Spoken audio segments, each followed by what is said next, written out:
definitely one out there with Justin doing the worm again. Yeah. Right. Again. But how, I mean, he went 6 feet down. Like, I would say, I would lay down on the floor and start. That was like, he went, boosh. Like, okay, that's like an airplane. No. Anyway, all right, we'll save that for the morning. So, you already know who I am, Peter Constantino. Welcome to Breakout Session 402, Population Health. Our speaker today is Michael Dudley. COVID-19 changed the lives of many, and still is.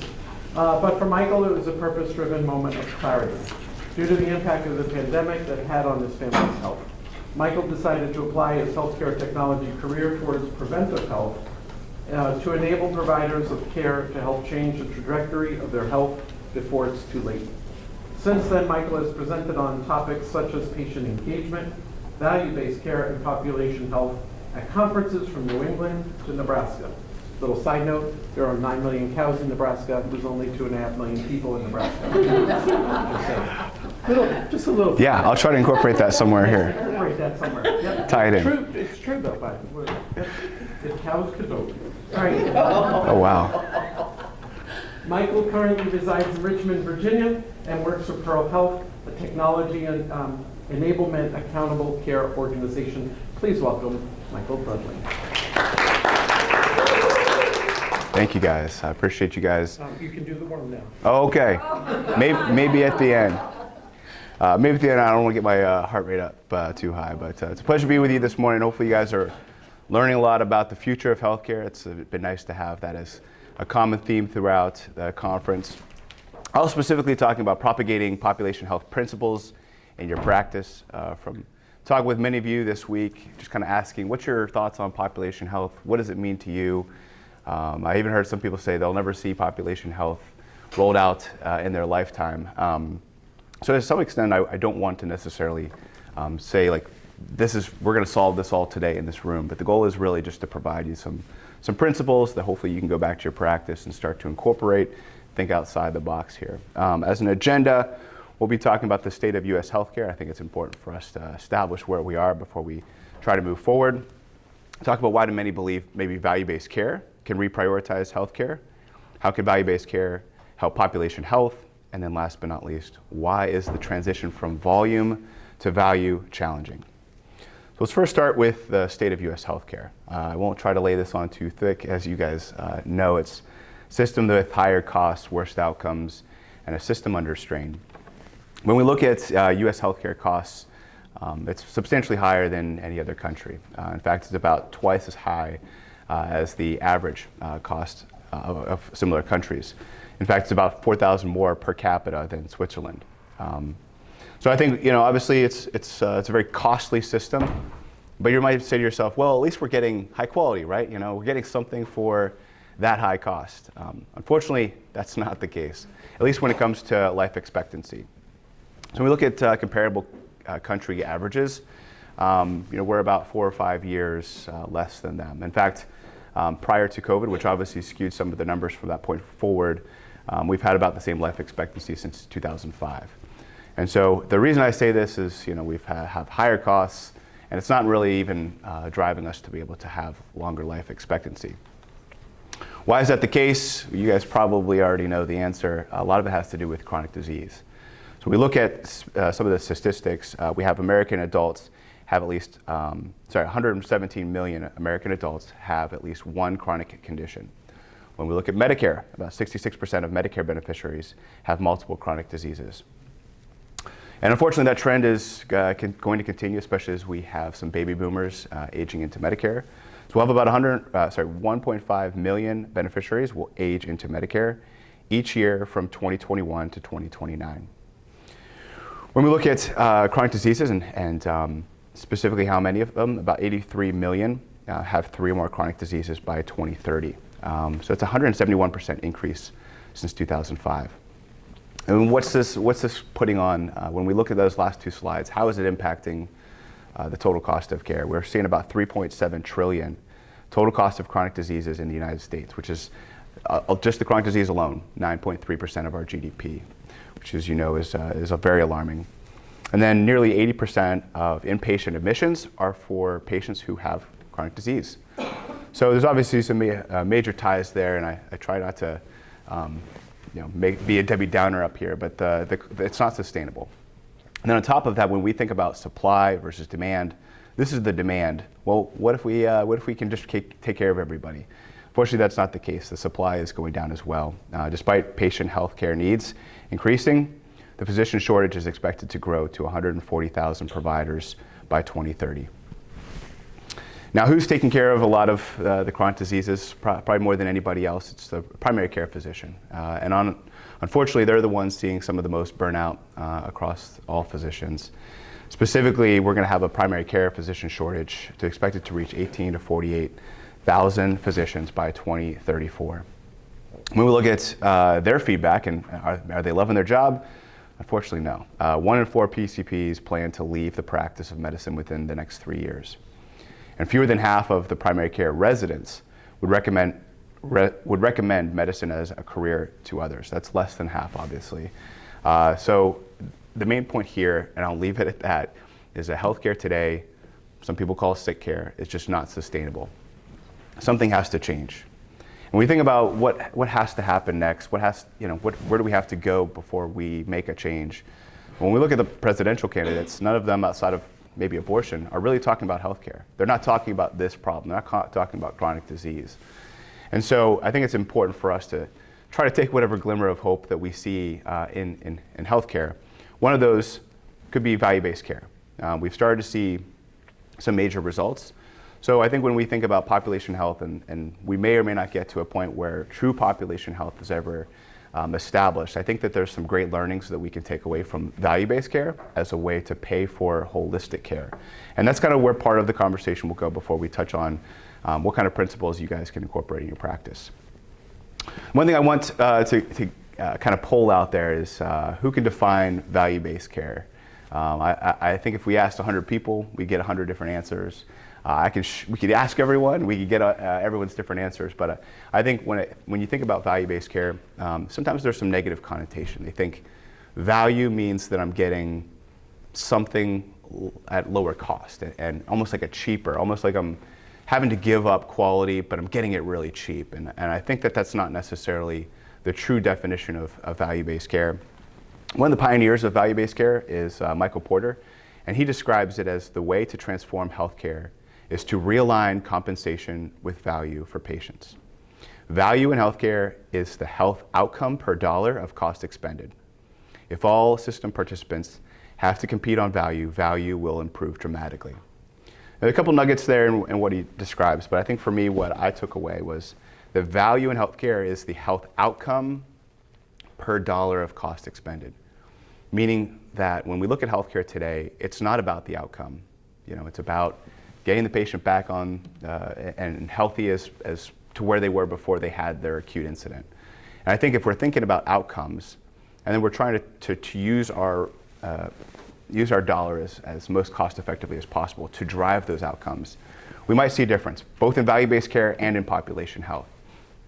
So you'll hear throughout the presentation, I'll talk a lot about outcomes, and that being kind of the number one priority of what hopefully the future of healthcare looks like. Now, value-based care, really trying to drive these outcomes is nothing new. It's started, back in meaningful use, PQRS, number of acronyms up here that you probably wish you forgot, but you have MIPS and MACRA. I think the one thing here is that, this is not anything new. Value-based care has been around for a long time. Same way as telemedicine or anything else, it doesn't happen overnight. Unless you have a pandemic for telemedicine. That was the one time where we saw people really say, all right, fine, we'll adopt this, we'll change. And I think a lot of that had to do with money. It was impacting their pocket. They couldn't see patients during the pandemic, so they adopted telemedicine. And so I think that unfortunately that's the way that healthcare works. It's just a very slow-moving animal that unless something drastic happens, or they're forced, like with meaningful use, to use an EHR system. Thank you, sir. I appreciate that. It's going to be a slow adoption process. I do think when it comes to CMS, though, they are trying to force the hand to try to move into value-based care probably sooner than later. In fact, CMS has come out and said that they want every Medicare beneficiary a part of an accountable care relationship by 2030. So what is an ACO? The company I work for, Pearl Health, full disclosure, is an ACO. Alade's an ACO, Privia is an ACO. There's a lot of ACOs run by health systems and hospitals. Virginia Care Partners under HCA is an ACO. Centera has an ACO, Centera Quality Network. I saw people here from Carillion. Carillion has their own ACO, Doctors Corporation. ACOs are underneath kind of the underpinnings of a lot of health systems and independent practices. And we're getting there. We're unfortunately, that's a pretty strong mandate to get to 2030. But I will say that we're making some progress. We're getting close there. About 55% of physicians align with an accountable care organization today and providing value-based care. 60% of United States healthcare payments across public and private payers include some type of tie-in to quality and or value. So we're getting there, we're making some slow progress, but I think the main thing that I want to talk about is, and hopefully get you guys excited about, is the feedback from physicians. So if you remember I was talking about those physicians that were most burnt out, primary care physicians, half of them participate in some type of value-based care and the number continues to grow. Well, what's their feedback been? About 56% say that they are more likely to believe that they are compensated fairly in value-based care. 15% more likely to believe that the way that they are paid in value-based care allows them to provide holistic care for their patient panel. And 6% are more likely to believe that the way that they are paid in value-based care is aligned to improving outcomes. So these are primary care physicians, the ones who 1 out of 4 were planning on leaving the practice of medicine, believe that value-based care allows them to be able to be compensated fairly, provide holistic care, and improving outcomes. So that's kind of where I want to start before we get into population health. I do think, just like value-based care, if we ask people for a definition of population health, we get 100 different answers. One thing I want to make sure that we talk about is that when it comes to population health, there's a lot of different definitions that kind of tie to public health or some other type of responsibility outside of healthcare. And I think that that potentially there might be some correlations there. But I think when it comes to population health, I want to make sure that we kind of really strive on defining that in the way of really trying to drive outcomes, because that's what kind of the core of the message is here today. So when we look at county health rankings, they actually set it up this way. And that's really, looking at these health outcomes, the same way that we were talking about for value-based care, really trying to extend the life or the quality of life, length of life, quality of life. And the way we do that, unfortunately, have a lot of different health factors. We don't have the percentages on here, but clinical care, they have set at 20%, meaning that you guys could provide the best care possible, and you're only impacting about 20% of that patient's true health. So what does that mean? I think some of the takeaways that I have for you today is really to start thinking about how can we impact health behaviors, which account for about 20% of the patient's health, socio and economic factors, physical environment, and how do you play a role in that? Now, of course, you have things like education, employment, income, community support, things that might feel out of your scope of practice. But I think that there's a lot of things that you can do, and we'll talk about some of those here as we move forward. The other part I want to talk about is risk factors. So let's just kind of double click on the clinical care. You guys understand that we've talked about chronic disease, really focusing on driving those costs. But what if we're able to make an impact somewhere? Where would it be? And so 90% of annual healthcare expenditures are for people with chronic conditions, and about 60% of U.S. adults have at least one chronic disease. 40% have multiple. So quality of life is subjective, and it's hard to measure if we're truly improving the quality of life. I think patients know if their life is being improved from the quality perspective. But life expectancy, we can measure that. So here's some risk factors that you guys are probably very familiar with. Smoking, high blood pressure, excess body weight, high blood pressure, low physical activity. And if these are things that if we can reduce or mitigate, we can actually extend the life of the patient. So for a good example would be for smoking, for women, add 2.39 years to their life. For men, 3.2. High blood pressure for women, 2.9. For men, 2.5. I think you guys get the point. So these are some risk factors that I think are when we think about healthcare, we think about the supply versus demand. We can only do so much, right? So I think it's important for us to focus on both risk factors as well as also focus on specific patients, right? I think that we all know that there's some frequent flyers, some high utilizers, some whatever you want to use. We like to call them familiar faces, but these are patients who unfortunately are driving a lot of these costs up. So when you look at it, about 21% of healthcare spending is driven by the top 1% of high needs, high cost patients. About 49% of healthcare spending is driven by the top 5%. The reason I show this is that I think in population health, it'd be great to provide care to everybody. But because of our limited resources, supply versus demand, it is really important for us to really focus on the patients who are driving up costs and trying to think what kind of outcomes can we try to drive, similar to what Michael Porter said in the very beginning. And really the key is incentives. So the reason that the healthcare costs are so high is that fee-for-service have the wrong incentives. We're incentivized to see more patients, as many as possible, and increase that volume and get more bills, claims sent out the door, and try to get paid as many times from different encounters. But that's not how we should be thinking about things if we really do want to perform well in value-based care and for us to incorporate population health principles. So today, again, you guys are not new to this, but primary care is not compensated commensurate with impact. Care models not aligned with proactive care. Payment not tied to patient outcomes. So if this system isn't working, and this is all true, we have to think about things in a different perspective. So I kind of want this to be ingrained in your mind. Think about this as a journey up this pyramid. I don't know if you've ever climbed one of the pyramids in Mexico or anywhere else, but it's not easy. There's long steps. There's quite a tough climb, but I think that it's all worth it at the end. So when you think about fee-for-service here in the bottom, unfortunately many of us are a slave to that type of system.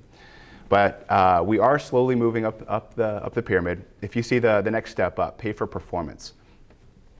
I do think a lot of people, when they think about value-based care, this is what they think about.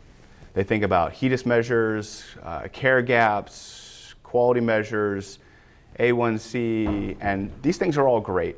They're important. They're a step in the right direction. But jumping through hoops and reporting on all these quality measures, it's not actually making a lot. It's not necessarily as proven as other ways to be able to lower the cost of care. And so I want to get you guys excited about the top of the pyramid. There are some great opportunities. I think the main thing is that when you're at the top of this pyramid, there's a lot of flexibility. Flexibility to provide care the way you want to, the way that you believe your patients want to receive care. And so as you move up, we have bundle payments, which manages events and conditions. Then my favorite two, shared savings and risk and global capitation. Why are these so important? If you see the description underneath, both of these talk about managing outcomes across a population. Again, you see that favorite word there, outcomes, and trying to manage a population. What is managing a population? What does that look like? What does it look like practically? Because again, we've already talked about we have limited resources. But I want to show you that through these as examples of value-based care, you have a lot of flexibility to provide the right type of care you want to. Now, while considering this pyramid and what makes sense for you, there's a couple things that you need to take into consideration. There's a lot of opportunity for high risk, high reward. Some groups aren't ready for that. Completely makes sense. There's low risk, low reward, and then there's no risk, but of course there's no reward. And I've talked to a lot of people in PCP here at the primary care physicians here at the conference. And they talk about primary care is tough. You're basically getting this amount of revenue in, and you're basically walking away with a very, very small margin. It's very, very tough without any type of value-based care involved. Some things I want to hopefully let you keep taking into consideration. Some of the historic savings. So how has my practice performed in similar models in the past? How well have you done jumping through those quality measure hoops and care gaps, et cetera? Are there adjustments to be made from those previous models? How have you done? What have you learned? What would you do differently? And what models best align with your patient population? So, I think there's depending on what country you're from, and whether you have 90,000 cows or not, you're going to have different needs for your patients. And I know we work with a couple groups in Kansas City, and for them, high blood pressure and potentially tied to too much barbecue, they have a different issue than maybe in Virginia. So I think it's also important to understand what the demographic of your patients are too. I know that Norfolk is very different from Richmond, which is very different from Northern Virginia. And there's different needs that you'll have to take into consideration for your population as you look into that. I do want to highlight two value-based care models that can potentially support population health. One is Medicare Shared Savings. Who here has ever heard of MSSP or Medicare Shared Savings? Okay. This is probably the most well-known. It's the flagship program under CMS. It's been around since 2012 and probably will always be around. This is one of the more common, when you think about an ACO or being a part of a value-based care, MSSP or Medicare Shared Savings is one of the more common. There's some really great results that we've seen. So that's what I hopefully get you excited about, is that there's been about $2.5 billion that have been given back to the ACOs based on their savings. And it saved CMS $1.8 billion. So when you think about healthcare costs and them continue to go up, this gives us a glimmer of hope that we can lower those costs and that the program works. There are also, if you're new to risk, there's a lot of upside-only arrangements that you can pursue. So if you were to join MSSP for the first 2 or 3 years, you could start in track A, track B, and it's just upside only. There's nothing to lose. But I think it's really important to start to get involved with. Outside of that, there's not a lot of changes. You're still getting fee-for-service. Benefits really remain the same for the patient. But really, the goal is just to get you involved and start thinking about shared savings, which is important to break down since there were a lot of you who didn't necessarily raise your hands for MSSP. The way it works is you have a benchmark, and this benchmark is what CMS believes you will spend on that patient. Let's just say in this case it's $1,000 per patient, per month, per year. So, and this is again just from like a Medicare perspective.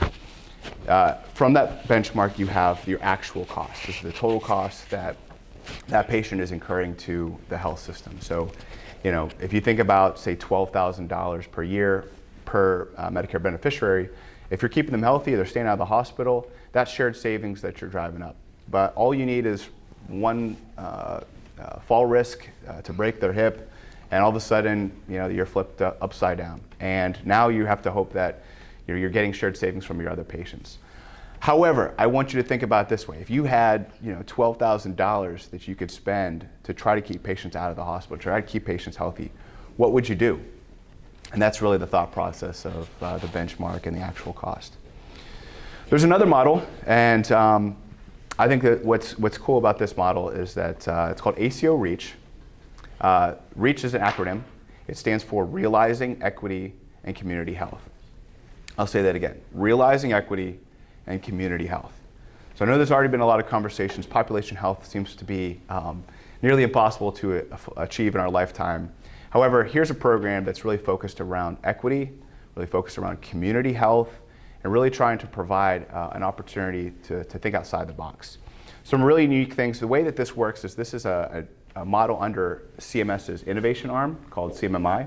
And they've come out with a number of different models such as Next Gen ACO, CPC Plus. ACO REACH is one that they started, and as it is today, it's slated to end 2026. They could extend it. They could incorporate some of these learnings into MSSP. But the way that it works is they add a couple of different variables, and they say, let's see what works, what doesn't work. The way that they came up with these variables is they got feedback from people who are in MSSP and had complaints. They say, a good example would be is the second bullet, there's less administrative work. So a lot of people complained, hey, I don't like quality reporting. I don't like having to run all these reports and try to prove to you that I'm providing value-based care. So what they've done is they've completely got rid of all quality measures. There's no quality reporting in ACO REACH. The way it works is that your claims data is doing your quality reporting for you, meaning that they look at your claims and they see how well you're performing. There's only 4 quality measures that are cost related. There's reducing unplanned admissions, reducing readmissions, and timely follow-up post-discharge. And then your CAP score, which is your patient survey. So think about this. You're reducing unplanned admissions, you're reducing readmissions, and you're doing timely follow-up post-discharge. So if you're reaching out to patients, you're providing services as they leave the hospital, and you're trying to keep them from going back to the hospital or trying to do whatever you can to prevent them from having an acute visit, you're successful. And you don't have to prove it to anybody outside of your costs. At the top bullet, I did skip it for a reason, but it is one of the most important. It's capitation. So the way this works is that your primary care codes are all capitated, meaning that you actually receive every month basically what you would spend on that patient divided by 12 ahead of time. So for instance, if based on your Medicare beneficiaries, if you were to, based on your primary care codes last year, were to make $1 million, you get $1 million, divided by 12 every single month. And what that does is that gives you flexibility, right? As we talked about kind of that pyramid, it gives you the opportunity to think outside the box, to think about, if I could develop a system where I could provide the right type of care that I know my patients need, how would I do it?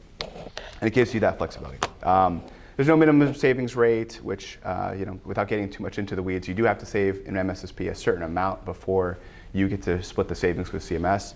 But this allows that to go away. Anything above a certain amount you get to keep, which is really exciting. And it's a good incentive, it's a good motivator, which, in case you haven't seen, incentive is another key word to what we'll be talking about this morning. And last but not least, voluntary alignment. So there's a lot of patients who might be attributed to the hospital because that's where they're going a lot. It allows the patient to say, no, this primary care physician is who's managing my care. And it may not seem like a lot, but it allows you to truly, when you think about managing a population, you have to have that involved. So just kind of talk about how this financially would change. And I think that's really important when we think about the chicken or the egg, right? People say, hey, value-based care is great. I'd love to do it, but I want to get paid to do it before I do it. And then there's the people who say, well, how to provide value-based care if I don't get paid that way? And so it's really important to understand how this works and how this would increase your revenue. One part is around shared savings. We kind of already talked about that, benchmark minus cost. That now is available to you. There's also additional upside. So there's a lot of different ACOs that will provide additional revenue, such as payments for actions or allow you to be able to have proactive care. So a good example, I have a good friend who works at a company called Stellar Health. They allow you to be able to, for every colonoscopy scheduled, you get $2.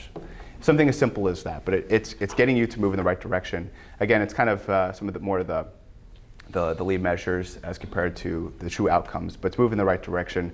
We'll also kind of talk briefly how Pearl sees this as well here in a second. But the goal is that you're having the right incentives, you're getting people to do the right things, and instead of just falling under that the trap of fee-for-service. One last comment about ACO REACH. Liz Fowler, who is the CMS Deputy Administrator, says under ACO REACH model, healthcare providers can receive more predictable revenue and use those dollars more flexibly to improve healthcare quality and make people healthier, which can also lead to lower total cost of care. So when you think about that pyramid, I want you to think about flexibility really being the best way to provide those outcomes, and ACO REACH is one of the ways to do that. So obviously there are some hurdles. Let's just say you can get paid how you want to, and you want to provide value-based care, population health. What does that look like practically? What challenges are you going to face? And honestly, some physicians will need help. And honestly, this is why ACOs exist. Their goal, the ACO's goal, is to help them, and really primarily these three challenges. We'll talk about each one, but one's financial incentives, enablement technology and services, and then performance improvement. Let's start with financial misalignment. As we kind of talked about earlier, incentives are a big piece of what we're going to talk about. One thing that there's maybe a misconception, maybe I'll say, is that ACOs don't always make money. And to some extent, that is the case. Not all ACOs make money. There's a prominent ACO here in Virginia that made $0 in savings last year. The reason that could be is around understanding risk pools. So the way that this works is that you have a group of people that all might be a part of an ACO, and their performance is kind of added together and then divided by the number of people in the ACO. So you might have some top performers who are driving a lot of savings in a risk pool with groups that are maybe new to value-based care or probably in a little bit over their head when it comes to risk and not performing well. And what happens is, the savings is diluted, and unfortunately, it can cause for an ACO to not make more revenue. So the main goal here from this slide is really get you thinking like, hey, you know what? This isn't how an ACO should work. Most of the time, they are making money, but if you haven't in the past made revenue in an ACO, it could be because of this factor. One of the things ACO Reach does offer groups like Pearl and other ACO Reach entities is it allows you to put in individual risk pools, which means that they get to be in a risk pool by themselves. I do believe this gives you, when we think about incentives, when you think about flexibility, this gives you the most capacity to make a change, because for every small change that you make, you're seeing exponential value being created. When we think about Michael Porter's discussion about outcomes and focusing on outcomes and trying to think about how to use your revenue to drive those outcomes, this is a big piece of that. We've already kind of showed you a little bit of how you can make more in an ACO, but there's also something, this is more about Pearl's perspective. We have what's called a value-based payment that allows us to be able to actually pay to use our technology. In addition to that, we offer an upfront incentive. And the goal is that whether you're working with Pearl or somebody else, providing value-based care, providing population health, it takes a lot of upfront revenue. It is going to be a major change. It is going to be a challenge that you'll have to work through. But that's why the ACO is there. Their goal hopefully should be to provide upfront revenue and then ongoing revenue based on providing the right type of actions to hopefully be sustainable. Because the last thing they want you to do is not see the incentive, not see the value, and then give up. So the way that Pearl sees this is that we've developed some technology, and we actually pay you to use it. I won't get too much into this piece of it, but we believe that there's a lot of great tools out there. And you might, whether it's Pearl or other tools, there's a lot of, I don't know, who sat in the artificial intelligence session yesterday? There's some really cool AI that's out there that's predictive and that can help you be able to identify which patients to reach out to. For Pearl's perspective, we believe in prioritization. If you can only reach out to 20 patients today, which 20 patients should you reach out to? And really having that prioritization, whether it's through Pearl or somewhere else, is really impactful. As we kind of talked about those outcomes, 50% of the cost coming from the top 5% of patients. It's talking to the right patient at the right time. And if you're doing that, everyone's happy. So primary care physicians enjoy work more. We've already talked about that. Patients have better experiences. More PCPs and patients engage in the ecosystem. Financially aligned primary care physicians receive more value for better care.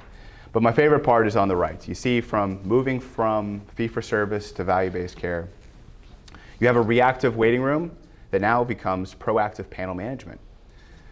Volume revenue model now becomes patient-specific revenue model. Unmanaged painful patient journeys now allows the physician to be incentivized and have better equipped to guide those patients. One thing to talk about is, let's say we tackle the financial piece of it, and now you're finally getting paid the way that you would like to. Now what? How do you start providing the right type of care that would hopefully be focused on population health and kind of the future of healthcare as this conference is really tying in? So the next era of healthcare will be defined by the trend of physician enablement. We see the management of health with the physician at the center as leading to the holy grail of healthcare: better outcomes, lower costs, and higher patient and provider satisfaction. So the thing here to kind of take away is that the physician's at the center, but there is a new era, and that's going to be around physician enablement.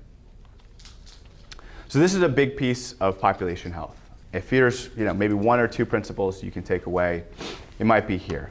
This is the shift from the one-to-one relationship between the physician to the patient, and moving to more of a team-based care with the physician at the center. So we've already seen a trend over the last 10 years or so, nurse practitioners and physician assistants being much more commonly incorporated into the practice. But I would challenge you to think outside the box and find additional ways for you to be able to leverage medical assistants, social workers, community resources. There are a lot of church groups and other groups that are willing to help out.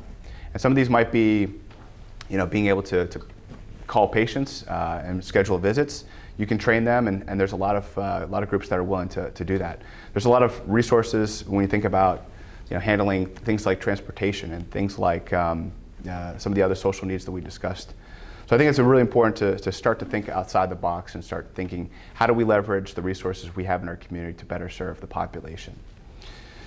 Specifically with Pearl, there's really three things that we focus on, especially around our technology, and that's really kind of honing in on three different pillars. One is around doing that timely follow-up. We think that's probably the most important thing you can do to be able to keep a healthier patient population, is to engage with them when there's an incident to their health. And whether you get that information from going into one of the hospital's portals or a variety of other ways, your goal is that that's the perfect time to engage with the patient. One, because they now have a lot of questions. They now got a new medication, they now have a new diagnosis. They're not sure how to navigate the healthcare system, which, as you know, is very complex. But then also, this might be the time that the patient is the most motivated to make a lifestyle change. Maybe they're sick and tired of being sick and tired. Maybe this is the third time they've gone to the hospital this year, and they just said, you know what, this has to stop. I can't keep doing this. I need to make it a lifestyle change.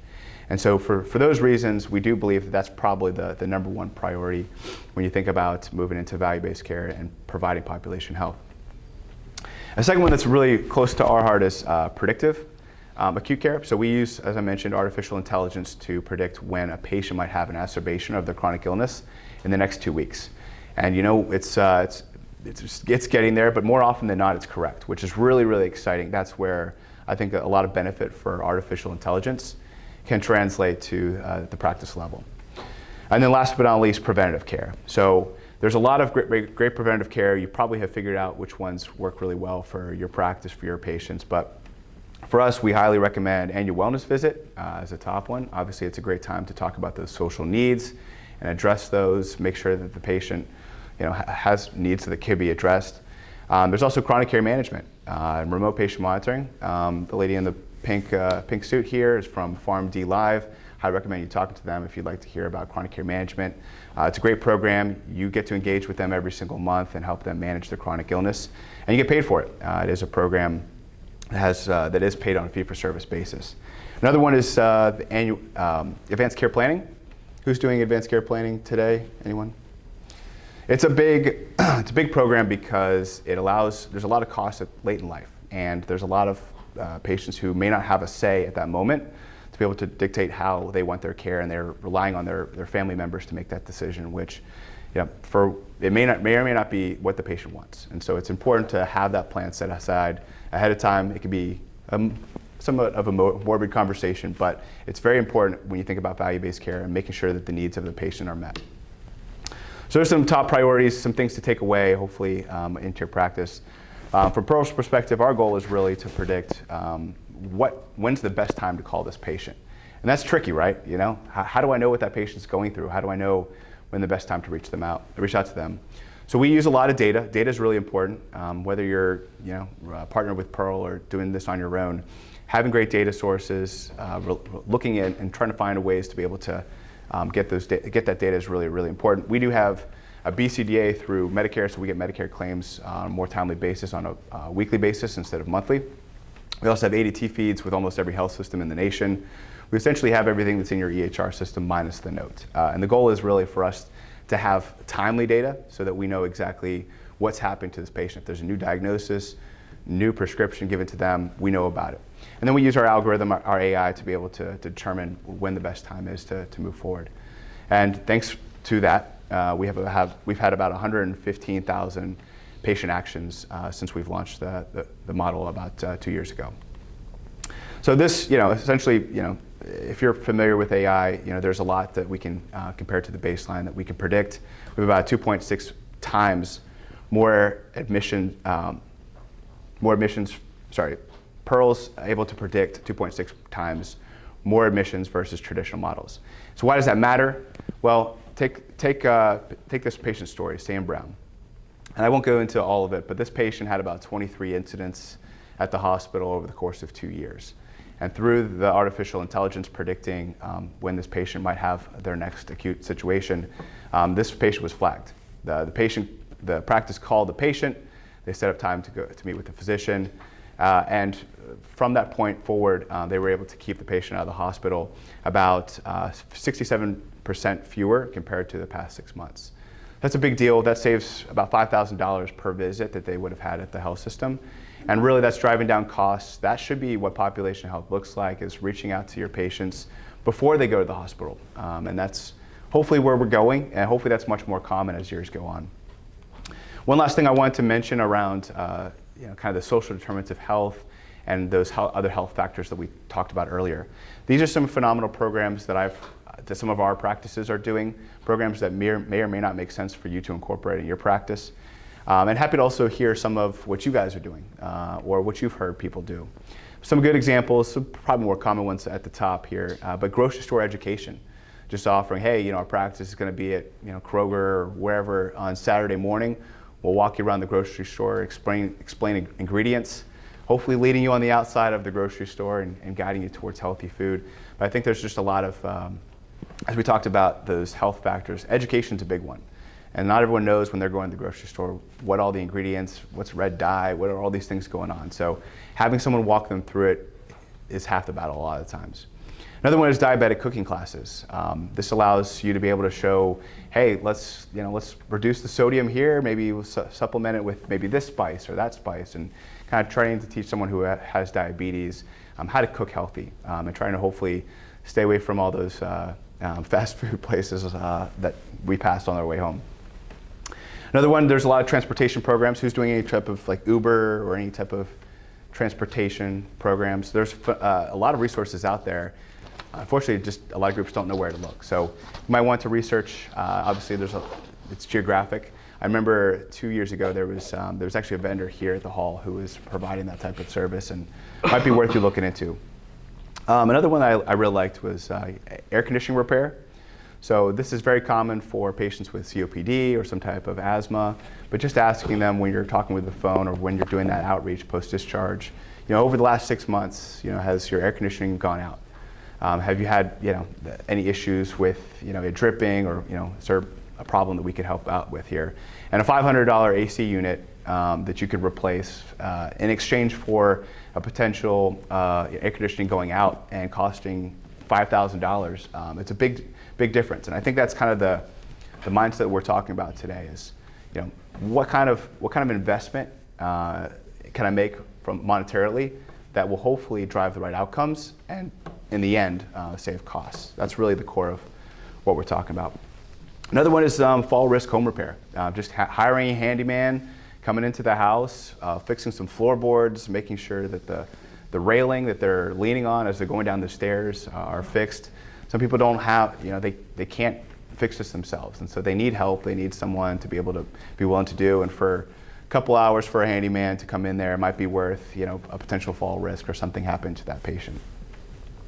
Another one is a hoarder disposal program. So I'm not sure if you've been in the home of some of these patients, but some of them can be hoarders, and unfortunately by having boxes that started at the wall and now they're having to climb over them, there's a lot of needs for that, and they obviously can't lift these boxes. They can't, and they may want to still hold on to these things, but there might be an organized way to be able to create walkable spaces for them to get around their home. I know that's may not be familiar with all of us because that's not the home we live in, but unfortunately that's way too common. Another one that I really love, it's probably my favorite, is the pet adoption program. So there's many situations where we find out a patient's gone to the hospital 3 or 4 times, in the matter of a month. We said, this is weird. You haven't been to the hospital for years. What happened? And you have to ask the right questions. You have to have the right engagement. But they might say, well, my spouse passed away. And honestly, I go to the hospital because I'm lonely. And I just don't really, I like seeing Sally and Jimmy, and that's why I go. And so in those situations, you can help them adopt a cat or a dog, and all of a sudden they stop going to the hospital. Because for one, they're no longer lonely, but then they also have a sense of purpose. They now know that they have something to live for, and it's surprising how just their spirits are lifted. And ultimately, they also don't want to go to the hospital because who's going to feed little Rufus, while they're there. So it's one of my favorite programs. I love doing it. And I think if you hear a patient say that they're lonely, potentially look in, it's pretty cost effective as well. And last but not least, probably the most interesting one I've heard. I was at a conference last month and heard about a company called Bell, and they come out and do pedicures in the patient's home. And the Medicare Advantage program will pay for it. And while they're there, they do a diabetic foot exam. They also inspect the home, and they can actually submit the claim for that. And the patients love it. They have zero turnover from patients leaving because they have someone coming in and doing a pedicure, and they wouldn't normally get it. Last fun fact about that: it's actually predominantly men who get this pedicure. A lot of the women don't feel bad about going out in public doing it, but men, it's a little nicer having it in your home. Any other programs you guys are doing that you've heard that you kind of fit this mold where it's like maybe if I invest $1, I can save $100, or maybe if there's one type of program that I could provide that's cost effective that could drive the outcomes we're looking for in value-based care, population health. If you don't, feel free. If you do, feel free to talk to me afterwards. I'd love to hear it. Maybe you can make it up on this slide. I love hearing about these stories. Last but not least, we have accountability and improvement. I think that you should be leaning on an ACO or somebody to be able to help you measure your success, find out how well you're doing, and guide you in the right direction. So, for Pearl, we have dashboards, we have reports. We can actually, because ACO Reach works based on your costs, we can actually give you a pretty good, accurate understanding of how well you're performing month over month as you're going through, versus some of the models you don't know until 12 to 18 months later how well you performed. You probably know that from some of your private payers too. But the goal is that really you have someone helping you along the way and guiding you and letting you know how well you're doing. That's really important to performing well in value-based care. Otherwise, you're just kind of going on a blind route. I think for Pearl, there's more of a summary slide, kind of describing what you should be looking for in an ACO partner. You should be looking for some type of asymmetric risk, growth opportunity with a glide path to advanced risk. Going up that pyramid, you should have a pretty clear guide and having someone walk you in there, making sure you're a part of the right model, that you're doing the right things. You should look into individual risk pools. That gives you the most incentive, the most return for the investment you're providing. Like, let's say you're doing all those things on the last slide about replacing an AC unit, home repair. You're doing all these things, but you're in this large risk pool with people who don't care, people who aren't providing the same type of care that you are. An individual risk pool goes a long way. And then performance enablement, leveraging technology. There's so much technology out there. I know it can be hard deciding which technology to use. There's some great vendors in there as well that are technology based, and they can help you along that way. And then risk mitigation tools. So this is something that your ACO should be doing, is being able to cover some of that risk to really help you out. Because you can't do it on your own, and you definitely need some help to be able to make that change and start to move into value-based care. As for me and Pearl, I'm happy to help you out, happy to have some conversations. Pearl is now pretty heavily in Virginia. We actually partnered with Virginia Care Partners for next year, so we'll be having a good 12,000 lives or so here in Virginia, which is really exciting on the Medicare beneficiary side. But we're in 44 states working with about 3,500 physicians. So we're really excited to be here in Virginia. I'm happy to answer some questions about value-based care, population health, and that's all I have for today. Thank you guys. Any questions? Any questions? Michael, your side is saying a lot of primary care.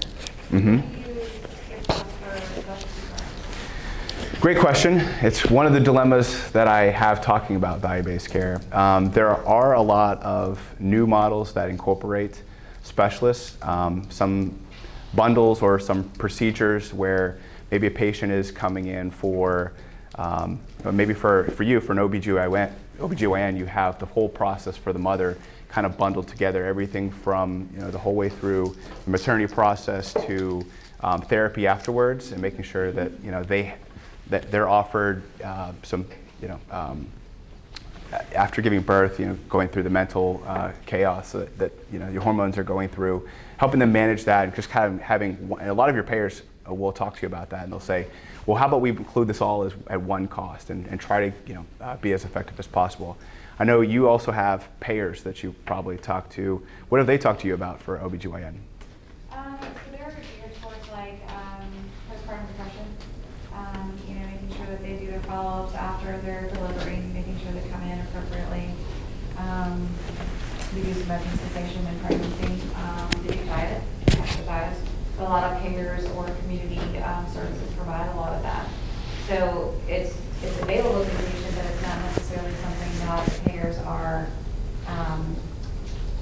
analyzing for us, right? It's not a claims-based situation where if we're providing a dietitian or exercise or transportation or mental health after they've delivered, it's not something we're processing a claim for. So it's kind of hard to put that data into a report for us because a lot of those services are not provided by us. That's good. Do you work with primary care physicians, and do they ever ask you, like, hey, when the patient comes out of the hospital, this is how we'd like to engage with the patient or anything? Do you think that would be helpful or not? It depends because, they see their primary care for like diabetes outside of pregnancy, right? So we're managing it while they're pregnant. And we do that follow-up, but an OB/GYN really shouldn't be used as a PCP, although we step over that line quite a bit for some patients. But we don't manage long-term diabetes. We don't, manage long-term thyroid issues. It's really your GYN health and your OB health. So we send them back to PCP. So that's our biggest value basis, closing that loop to make sure that they go back to the PCP. So it's difficult. It's difficult to see how we can get into this value-based world. It's been a talk for decades now, I feel like. Some specialties, it makes more sense, say cardiology, as compared to maybe orthopedics. Maybe with orthopedics, it's going to be tough to really get them involved. But we're starting to see a lot of ACOs work with specialists and say, hey, let's work together on this. And it hasn't gotten to the point where specialists feel intrusive at all, but at the same point in time, there's a lot more conversations having. I know having conversation with PharmD Live, you guys work with a lot of specialists. What's been some of the conversations around value-based care with specialists? So what we're seeing is that some of the specialists, they all have some VDC model or the other. So we're with nephrology right now. They have the CKCC model, the KCC model. And so they're participating in that. Also with oncology as well. But not a whole lot with OBG so far.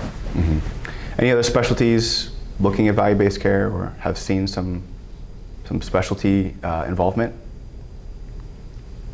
I have a comment. It's kind of outside of this, but it's Sure. a complicated issue because, there needs to be participation on the physician part and the patient part. And it starts at training. Medicine is really reactive. A patient comes in because they have a problem. So let's solve that problem. Obviously, this is why we all go to physicians. Patients generally, unless they have comorbidities perhaps, go to physicians occasionally, and I'm being kind, and then the physician has to react to that problem. Really, for value-based care, or all these things to really work, you have to get ahead of the problem. Mm-hmm. So we have to really get to the mentality of you have to take care of yourself ahead of time. The physician has to try to resolve the problem ahead of time and has to be reimbursed accordingly. Some patients don't want to go to the doctor often because they don't want to have to pay their copay. They have a deductible.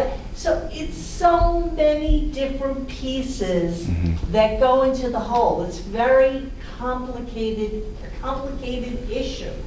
And yes, you can manage population and pay attention to how you're getting those outliers that don't comply in. There's so much non-compliance in healthcare. So these are really the issues we have to try to get around. How do you get people to comply? How do physicians, start thinking differently? Well, I have to do the preventive care.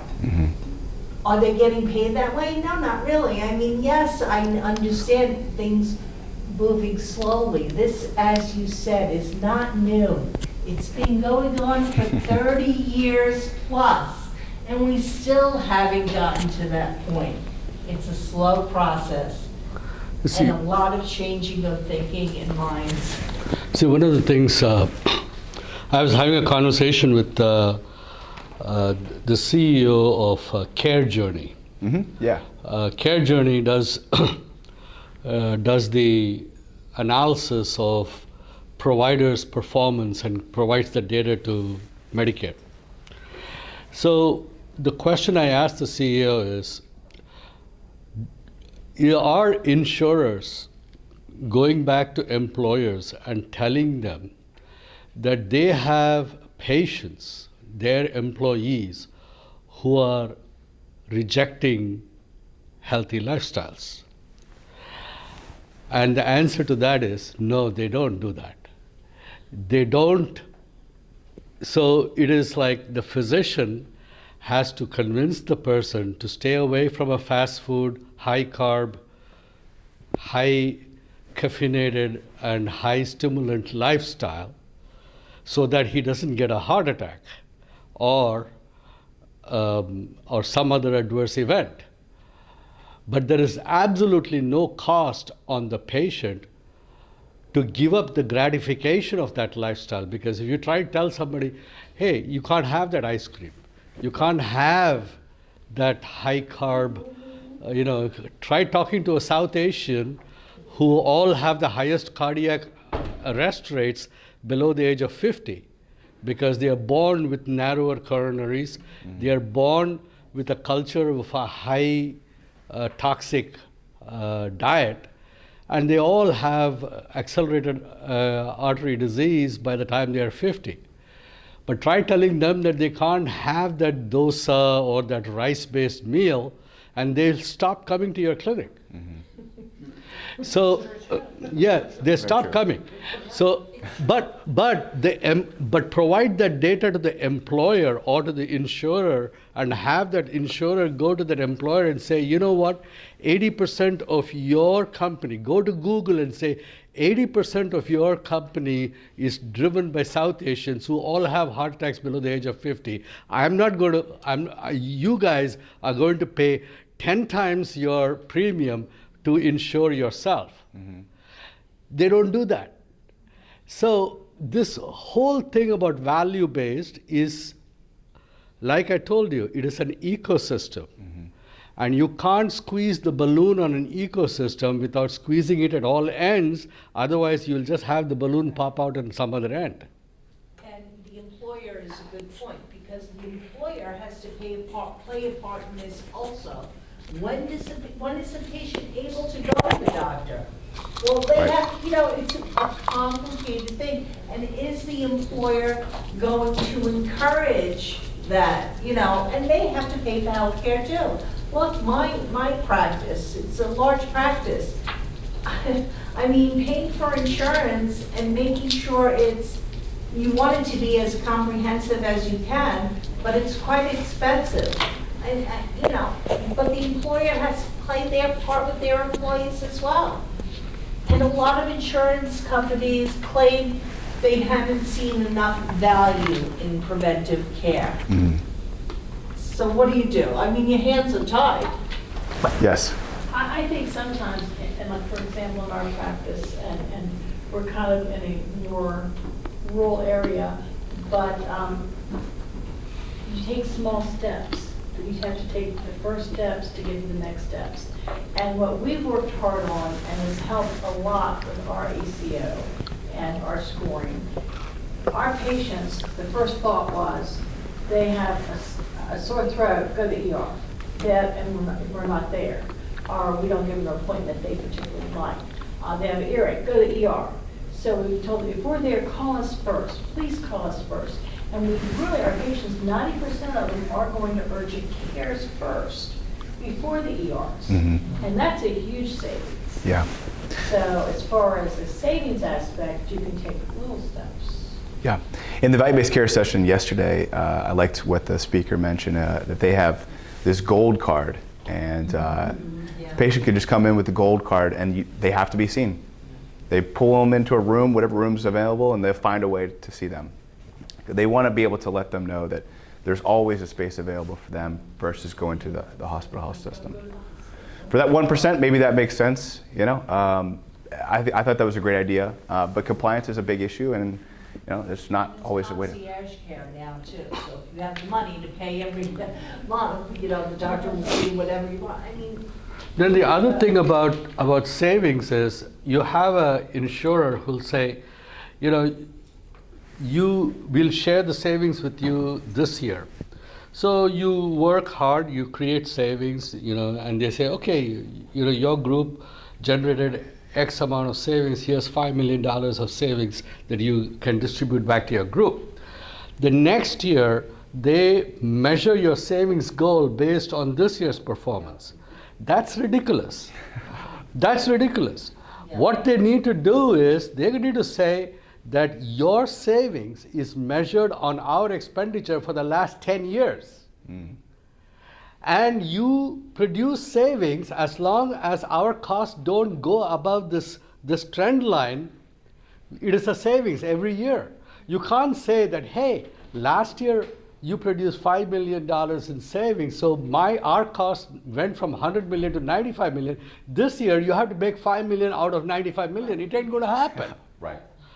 So that is a fundamental loss of integrity on the part of the game setters who set the rules of the game. Mm-hmm. So they are, you know, it becomes, fundamentally it becomes a slot machine game where the casino always wins. No one's going to play that game. It's a good point. It's a good point. Well, we are at time. I appreciate everyone's great questions here. I'm happy to stick around if you have questions for me, but I really appreciate you guys taking. You could have gone to any of the sessions. I appreciate you choosing this one, and hopefully you learned something about population health and value-based care. No, we enjoyed it. Thank you guys. I appreciate it.